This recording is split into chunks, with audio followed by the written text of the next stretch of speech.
Hello guys, welcome to our channel Power of Movie Lover and this is Venki. Vintage movie review series లో మరో episode తో మీ ముందుకు వచ్చేసా and ఈ రోజు మనం రివ్యూ చేయబోతున్న ఫిల్మ్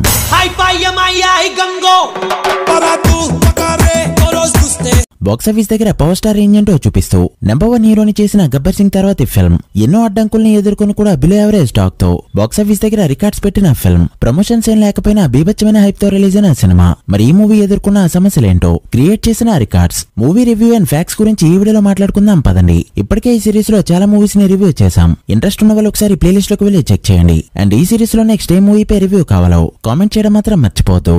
కాస్త లేట్ అయినా తప్పకుండా చేస్తాం. వీడియోలోకి వెళ్ళే ముందు ఒక చిన్న రిక్వెస్ట్, మన ఛానల్ ని కొత్తగా ఎవరైనా విజిట్ చేస్తుంటే ఒకసారి ఛానల్ లోని కంటెంట్ చూసి నచ్చితే సబ్స్క్రైబ్ చేసుకుని మాకు సపోర్ట్ చేయండి. అండ్ వీడియోని లైక్ చేసి మన ఇన్స్టా పేజ్ ని ఫాలో అవడం మాత్రం మర్చిపోవద్దు. హిందీ సినిమా లవ్ ఆజ్కల్ కి రీమేక్ గా తెరకెక్కిన తీన్ మార్ చాలా పెద్ద హిట్ అవుతుందని పవన్ కళ్యాణ్ గారితో పాటు మూవీ టీం అంతా నమ్మారు. బట్ అన్ఎక్స్పెక్టెడ్లీ మూవీ భారీ లాస్ ని మిగిల్చడంతో తను సొంతంగా ప్రొడ్యూస్ చేద్దామనుకున్న గబ్బర్ సింగ్ సినిమాని తీన్ మార్ తో నష్టపోయిన బండ్ల గణేష్ కి ఇచ్చారు. 2012 జనవరి 8 గబ్బర్ సింగ్ షూటింగ్ జరుగుతున్న టైం. అదే రోజు ట్విట్టర్ లో పూరి ఇలా ట్వీట్ చేశాడు, ఫైనలీ పవన్ కళ్యాణ్ మూవీని ఓకే చేశాడు. మూవీ 2012 మిడిల్ లో స్టార్ట్ అవుతుంది అంటూ. బద్రీ లాంటి సెన్సేషనల్ హిట్ తర్వాత ఎన్నిసార్లు స్టోరీ చెప్పినా పీకే ఓకే చెప్పేవాడు కాదు.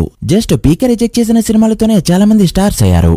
సో ఫైనల్ గా వీళ్ళ కాంబో సెట్ అవడంతో ఇండస్ట్రీతో పాటు టోటల్ ఆడియన్స్ అంతా హ్యాపీగా ఫీల్ అయ్యారు. 2012 జనవరి 25న ప్రొడక్షన్ హౌస్ డివివి కన్ఫర్మ్ చేసింది. 2012 ఫిబ్రవరి 10న బ్యాంకాక్ లో పూరి ఫస్ట్ హాఫ్ ని ఫినిష్ చేశాడు. టైటిల్ కెమెరామెన్ గంగతో రాంబాబు అని పూరి ట్విట్టర్ లో ట్వీట్ చేశాడు. అలా ఎప్పటికప్పుడు సినిమా అప్డేట్ ని పూరినే ఇస్తుండేవాడు. 2012 మార్చి 4న మూవీ హైదరాబాద్ లో అఫీషియల్ గా లాంచ్ అయింది. మ్యూజిక్ డైరెక్టర్ గా మణి శర్మ ఫిక్స్, హీరోయిన్ గా అప్పటికి టాప్ రేస్ లో వెళ్తున్న తమన్నాని తీసుకున్నారు. Total cost fix. 2012 మే 11న గబ్బర్ సింగ్ రిలీజ్ అయింది. చిన్న చితక రికార్డ్స్ నుంచి టాప్ రికార్డ్స్ వరకు అన్నిటినీ తుడిచిపెట్టేస్తూ all time top 2 highest grosser అయింది ఆ ఫిల్మ్. ఎప్పుడైనా సక్సెస్ తీసుకొచ్చే ఊపు వేరు కాబట్టి ఆ జోష్ లోనే జూన్ 15న సారథి స్టూడియోస్ లో ఫస్ట్ షెడ్యూల్ ని స్టార్ట్ చేశారు. బట్ అక్కడి నుంచి పద్మలయ్య స్టూడియోస్ కి షిఫ్ట్ అయ్యేప్పుడు మాత్రం ఫ్యాన్స్ రచ్చ ఓ రేంజ్ కి వెళ్ళింది. కళ్యాణ్ గారిని కలవడానికి వేలలో జనాలు షూటింగ్ స్పాట్ కి వస్తుండేవారు. ఇక అక్కడి నుంచి షూటింగ్ చాలా ఫాస్ట్ గా జరిగింది. పూరి టేకింగ్ అంటే తెలిసిందేగా. స్క్రిప్ట్ రాయడంలో కానీ తెరకెక్కించడంలో కానీ పెద్దగా టైం తీసుకోడు. జూన్ లో స్టార్ట్ చేసిన ఈ ఫిల్మ్ ఆగస్టుకు వచ్చేసరికి టాకీ పార్ట్ షూటింగ్ అంతా కంప్లీట్ అయింది.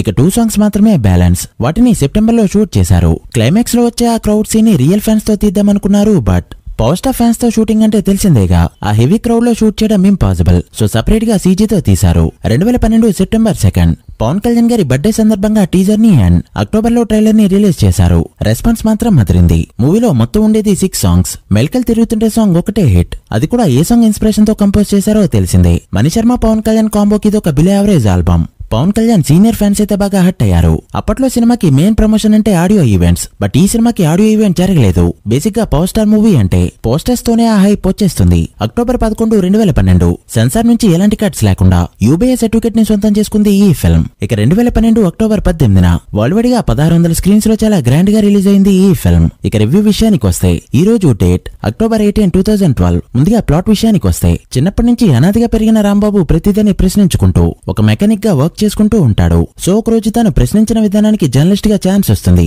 అలా జర్నలిస్ట్ అయిన రాంబాబు ఏం చేశాడు, చెడికి ఎలా ఎదురెళ్లాడు, చివరికి ఏమైందనేది మూవీలో చూస్తాం. ఇది ఒక simple story but power star కి తప్ప ఎవరికి సెట్ అవని story. Pawan Kalyan body language కి తగ్గట్టు Puri writing style simply super. But logics అక్కడక్కడ మిస్ అవుతుంటాయి. కమర్షియల్ మూవీలో లాజిక్స్ ఎతకడం సిల్లీ థింగ్ అనుకోండి. బట్ మరీ ఒక జర్నలిస్ట్ సీఎం అండ్ ఎక్స్-సీఎం ని కొట్టడం, ఎంతమంది వచ్చినా ఒంటి చేతో చేత కొట్టడం, ఒక జర్నలిస్ట్ మాట విని లక్షలాది మంది తన వెనక రావడం, మరి ఈ లెవెల్లో సినిమాటిక్ లిబర్టీని యూజ్ చేసుకోవడం బాగా ఓవర్ అనిపించింది. బట్ అక్కడుంది పీకే కాబట్టి కొన్ని డైలాగ్స్ బాగా సెట్ అయ్యాయి. స్క్రీన్ ప్లే రేసీగా ఉంటుంది అండ్ మణి శర్మ గారి బ్యాక్గ్రౌండ్ స్కోర్ కూడా బాగుంది. Shyam K Naidu cinematography and S R Shekar గారి ఎడిటింగ్ కూడా సూపర్. టెక్నికల్ గా మూవీకి వంక పెట్టడానికి లేదు. ఇక పర్ఫార్మెన్సెస్ విషయానికి వస్తే పవన్ కళ్యాణ్ యాజ్ రాంబాబు పర్ఫెక్ట్ గా సెట్ అయ్యారు. ఆయన mannerism, style and is of acting, dialogues అన్ని బాగా పేలాయి. ఇక యాజ్ యూజువల్ గా తమన్నా ఆమె ఓవర్ యాక్షన్ తో ఆడియన్స్ కి సిగరెట్ బ్రేక్ ఇచ్చిందని చెప్పొచ్చు. Last year Oosaravelli and Badrinath, మొన్న రచ్చా నిన్న రెబల్, ఈ రోజు కెమెరామెన్ గంగతో రాంబాబు. ప్రతి మూవీలో ఆమె ఓవర్ యాక్షన్ తో స్టాంప్ వేసుకుంది. ఇక ప్రకాష్ రాజ్, కోటా గారు, మిగిలిన ఆర్టిస్టులంతా వాళ్ళ రోల్స్ కి న్యాయం చేశారు. ఓవరాల్ గా మూవీ ఎలా ఉంది అంటే it's one time watchable film. Power star fans అయితే రిపీట్స్ వేసుకోవచ్చు ఫర్ సో మెనీ రీజన్స్. ఇక ప్రెజెంట్ లోకి వచ్చేస్తే ఈ సినిమాకి డే 1 నుంచే మిక్స్డ్ టాక్ వచ్చింది. గబ్బర్ సింగ్ వంటి బ్లాక్ బస్టర్ తర్వాత మూవీ కావడంతో ఆ ఎక్స్పెక్టేషన్స్ వల్ల మూవీ అంతగా అనిపించలేదు. బట్ ఇప్పుడు చూస్తే ఒపీనియన్స్ ఆర్ డిఫరెంట్. మణిశర్మ గారు కూడా మూవీకి సరిగా డ్యూటీ చేయకపోవడంతో మ్యూజిక్ పరంగా కాస్త దెబ్బ కొట్టింది. ఇక ఈ movie facts and box office విషయానికి వస్తే పవన్ కళ్యాణ్ గారి రెమ్యునరేషన్ తో కలిపి ఓవరాల్ గా 35 కోట్ల బడ్జెట్ తో తెరకెక్కిన ఈ ఫిల్మ్ 2012 అక్టోబర్ 18న 1600 స్క్రీన్స్ లో వరల్డ్ వైడ్ గా రిలీజ్ అయింది. డే 1 తెలుగు స్టేట్స్ నుంచి వరల్డ్ వైడ్ గా all time record. Telugu states లో అప్పటికి డే 1 8.15 కోట్ల షేర్ తో గబ్బర్ సింగ్ టాప్ లో ఉండగా దాన్ని బీట్ చేస్తూ డే 1 8.6 కోట్ల షేర్ తో దుమ్ము లేపింది ఈ ఫిల్మ్.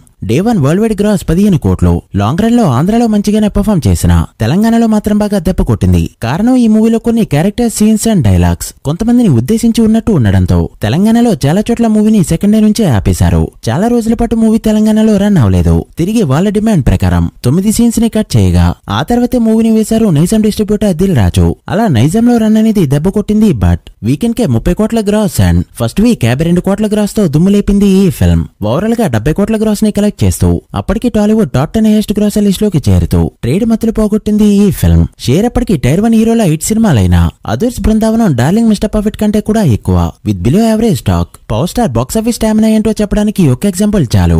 గబ్బర్ సింగ్ నుంచి కట్ చేస్తే అజ్ఞాతవాసి వరకు ఇది క్యారీ అయింది. అలా ఓవరాల్ గా బాక్స్ ఆఫీస్ దగ్గర 35 కోట్ల షేర్ తో యావరేజ్ గా నిలిచింది ఈ ఫిల్మ్. బట్ చెప్పాలంటే అప్పటికి ఎంతో మంది స్టార్ హీరోల కెరీర్ హైయెస్ట్ లని లేపేసింది ఈ ఫిల్మ్. అండ్ నిన్న వరల్డ్ వైడ్ గా రీ రిలీజ్ అవ్వడం విశేషం. So guys, that's the review of the cameraman గంగతో రాంబాబు ఫిల్మ్. మీరీ మూవీని అప్పట్లో థియేటర్ లో చూస్తుంటే మీ థియేటర్ ఎక్స్పీరియన్స్ ని కామెంట్ చేసి ఈ సిరీస్ లో నెక్స్ట్ ఏ మూవీ రివ్యూ కావాలో మెన్షన్ చేయండి. మరొక వింటేజ్ మూవీ రివ్యూతో మళ్ళీ కలుద్దాం. అప్పటి వరకు signing off. Power of movie lover. Thank you.